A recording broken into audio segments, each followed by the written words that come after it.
In terms of other transfer news, I'm sure you have seen this morning quotes from David Ornstein about Alexander Isak saying that he has no intention of ever playing for Newcastle again.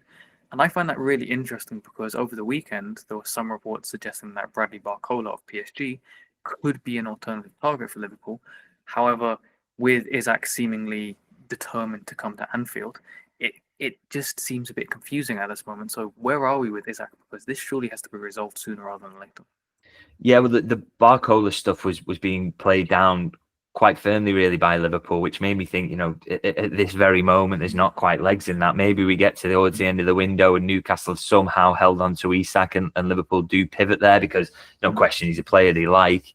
But like, as I say, at the moment, that's being played down. And I just think the fact that's being played down, the fact that interest in Isak is not being played down, the fact that the player is so adamant that he wants to go, the fact that Newcastle are chasing replacements quite clearly, not just Wissa, but, Nicholas Jackson is seemingly on the radar. They are looking at other centre forwards. So nothing here to me adds up to a situation whereby Isak, Newcastle planning for Isak to stay and Liverpool don't expect that they will be able to get him in this window. I just think, from a Liverpool perspective, I think all the signs are really positive that a deal will eventually get done. Now, there's still a few hurdles to clear. Newcastle do need to get their deals over the line, but it's just, you can't ever be overly confident about these things because the transfer market is crazy and, something could go wrong with Newcastle's chase for other strikers and they could just put the foot down and say it's absolutely not happening. So as long as that's a live possibility, to say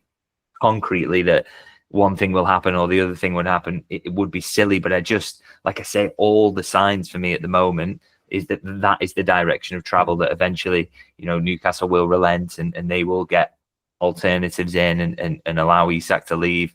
And it won't quite be that £150 million fee either. It's something closer to maybe 130, maybe below that if Liverpool get what they want.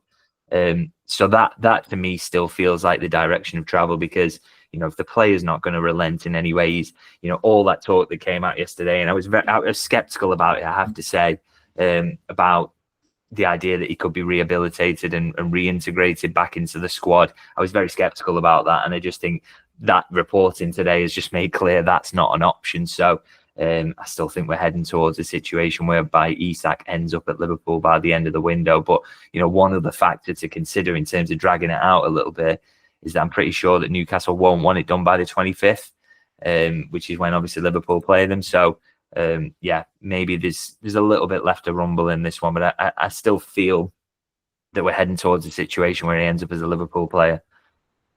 Well, hopefully he does end up in the Liverpool shirt because he is a fantastic player. But is there a risk, considering what we saw in the Community Shield, where Harvey Elliott and Andy Robertson were brought on as replacements for people like Hugo Ekitike? Is there a risk that Liverpool might be underloaded in the attacking side of the game because maybe they need two attackers instead of just one? Yeah, I think I think that's an issue that, and I've seen some supporters say that, and I think it's possibly fair to be concerned about that because one of the biggest strengths last season was the ability to win games off the bench. I mean, how many times did Nunes come on and win a game? Diaz for Gakpo or Gakpo for Diaz. Diogo Jota either starting the game or off the bench, and you had so many options there to kind of change a game.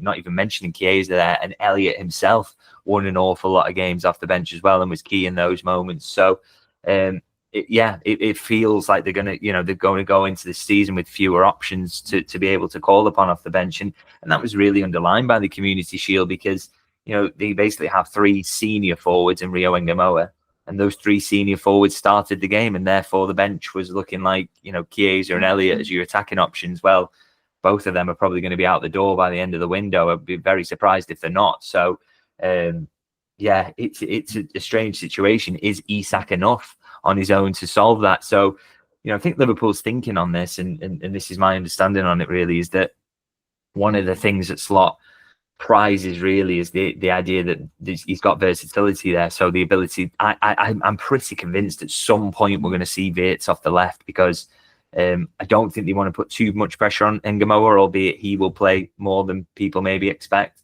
But just because that eases the midfield rotation as well, it allows you to get games into Jones and Szoboszlai and McAllister and Gravenberch and Endo. There's so many options there. So I think that Wirtz in the front line in some way is going to be an option at some point.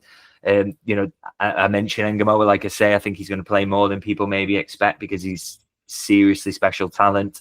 And Jeremy Frimpong is considered as an option in that front line as well. So we're going to see that as well. So Liverpool think that they'd be well covered off on the basis of just getting Isak. But I can completely understand the concerns from fans who think that is not as strong, albeit I would make the argument that the 4 options Liverpool have as the senior options are probably a step up from the 6 in terms of quality. So it's maybe they've gone down the line of kind of quality over quantity really there.